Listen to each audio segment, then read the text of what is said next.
Ya. Kemudian banyak ya dari peristiwa puasa, qiraatul Quran, dan kita khususkan yang terakhir peristiwa juga yang berada di pertengahan malam bulan Sya'ban yang kita kenal dengan nisfu Sya'ban. Maka menghidupkan malam itu betul ada hadisnya. Menghidupkan malam tersebut memang ada hadisnya. Sebagaimana riwayat Mu'adz bin Jabal bahwasanya Nabi bersabda, "Man ahya layaliyal khamsa wajabat lahul jannah." Siapa yang menghidupkan malam 5 ini berhak untuknya mendapatkan surga. Pertama, Lailatul Tarwiyah malam 8 Dzulhijjah, Lailatul Arafah malam 9 Dzulhijjah, Lailatul Nahar malam Idul Qur, Lailatul Idul Fitri malam Idul Fit, dan yang kelima Lailatul Nisfi min Sya'ban. Nah, cara menghidupkan itu yang jadi perselisihan.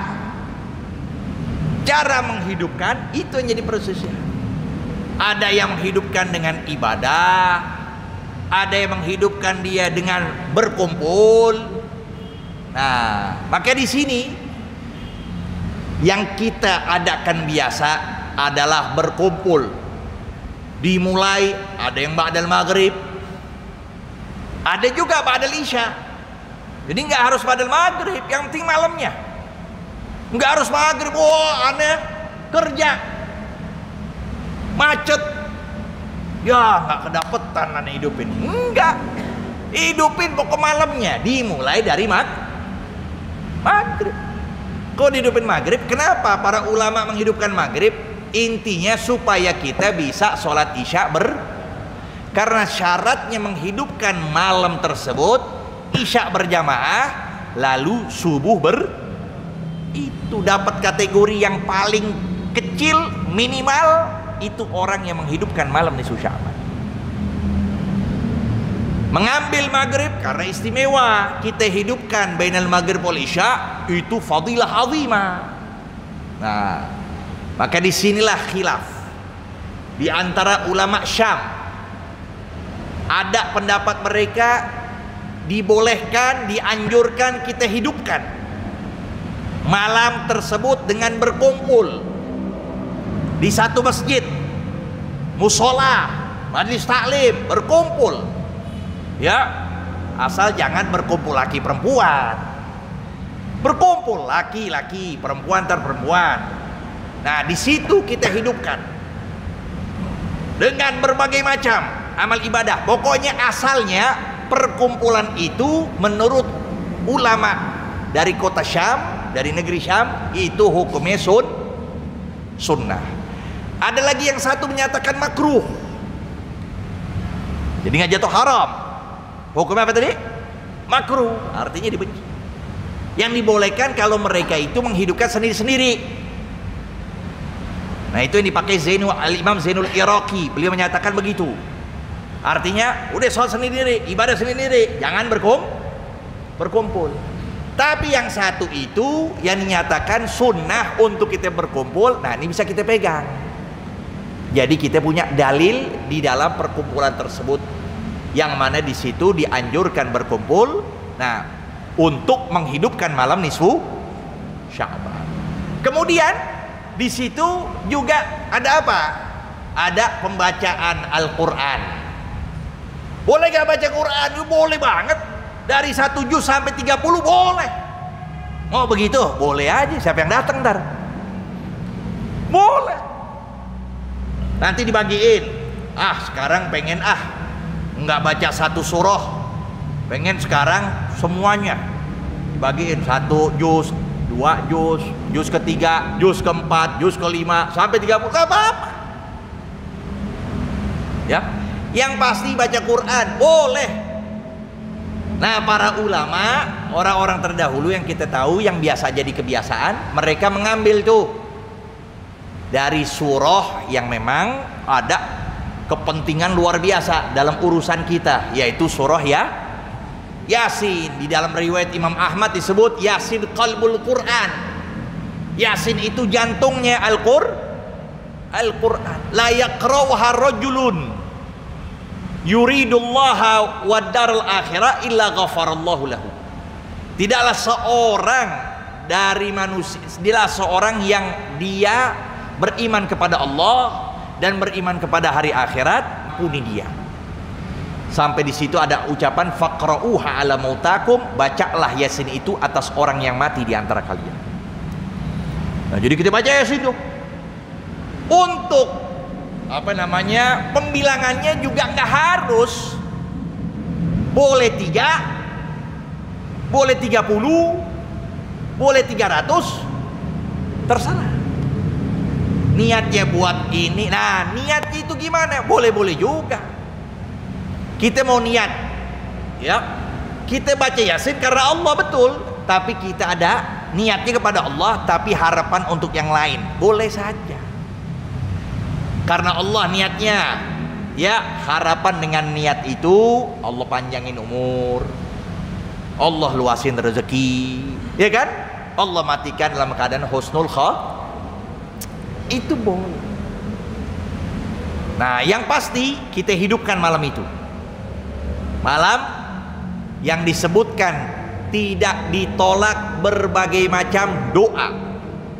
Khamsun, dalam suatu hadis riwayat Imam Ali, khamsun la yuraddu fihi ad-du'a. Ya, 5 khamsul layali, 5 malam yang tidak ditolak di dalamnya doa.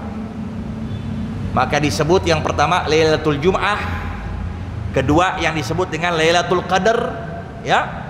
Yang ketiga disebut Lailat Awal Rajab, yang keempat disebut Lailat Nisfi min Sya'ban, yang kelima Lailatul Idain, malam 2 hari. Jadi ada Lailatul Nisfi min Sya'ban. Maka disinilah malam yang istimewa. Penamaan malamnya aja banyak. Penamaan. Jadi dalam bahasa Arab itu kalau sudah banyak namanya berarti menunjukkan kemuliaan yang dinamai. Maka Allah punya Asmaul Husna, Nabi banyak namanya, dan termasuk malam nisfu Sya'ban. Ada yang disebut dengan Al-Lailatul Mubarakah, malam keberkahan. Ada disebut dengan Lailatul Gismah, malam pembagian. Karena diantaranya pun malam tersebut banyak pula riwayat yang menyatakan bahwa pada malam itulah ditakdirkan berbagai macam keadaan yang Allah tampakkan. Artinya Allah tampakkan pada malam tersebut, ibras wa izhar, ya. Jadi Allah tampakkan pada malam tersebut si fulan dari jodohnya, si fulan dari ajalnya, si fulan dari umurnya, itu pada malam nisfu Sya'ban. Ada lagi yang disebut dengan, ya, Lailatul Ijabah, malam yang dikabulkan segala doa. Pada malam itu kita berdoa, ya. Jadi pentingnya malam tersebut, maka banyaklah kita gunakan dengan berbagai macam kebaikan. Baca Quran, karena memang disebut Sya'ban pun juga Syahrul Quran. Sya'ban bulannya Al-Quran, banyakin kita baca Quran. Syahrul Qurra disebut, ini bulan Syahrul Qurra. Kita banyakin baca Quran dengan tadabbur, dengan kita memperhatikan betul bacaan, ya kan? Lalu malam tersebut kita isi dengan zikir la ilaha illallah, dengan istighfar. Sampai para ulama ada yang menyatakan pada malam itu dianjurkan untuk kita membaca la ilaha illa anta subhanaka inni kuntu minadz zalimin. Ya, itu doa Nabi Allah Yunus alaihissalam yang Nabi merasa tercengang, merasa kagum, sampai beliau mengatakan kana doa akhi Yunus ajiba. Adalah doa saudaraku Yunus itu mengagumkan. Awaluhu tahlil, yang permulaannya la ilaha illa anta. Wa awsatuhu tasbih, pertengahannya tasbih. Wa akhiruhu iqrarun bidzanbi, dan yang di ujungnya dia mengakui dengan kesalahan.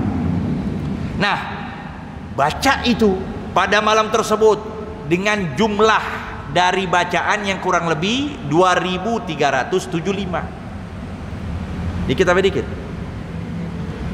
2300.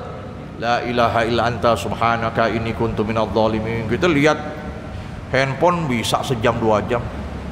Ya, apalagi lagi pemilihan nih, siapa yang menang belum ketahuan ini. Liatin terus. 2300. La ilaha illa anta subhanaka inni kuntu minadh dhalimin. La ilaha illa anta subhanaka malam nisfu.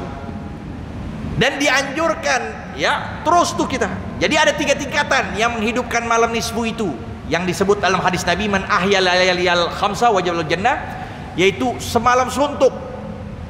Selepas isya dia terus beribadah, baca Quran dan sebagainya sampai subuh, salat subuh berjamaah. Itu yang pertama. Yang kedua, tingkatan sama seperti atas yang pertama, tapi hanya sebagian malam, setengahnya, seperempatnya, yang pasti dia hidupin, nggak baca Quran, dia zikir dan sebagainya. Yang ketiga ini yang di bawah dari 2 dan pertama. Ya, sekalipun itu rendah tapi dikatakan orang menghidupkan, yaitu mengerjakan sholat isya berjamaah, kemudian dia tidur. Dia gak ibadah, langsung tidur. Dan dia tekad kuat untuk mengerjakan sholat subuh berjamaah. Siapa yang mengerjakan sholat subuh berjamaah pada hari tersebut, dia termasuk orang yang menghidupkan malam nisfu. Dan dianjurkan besokannya kita berpuasa. Jadi malam 15. Jadi tanggal 15 masih itu dianjurkan berpuasa.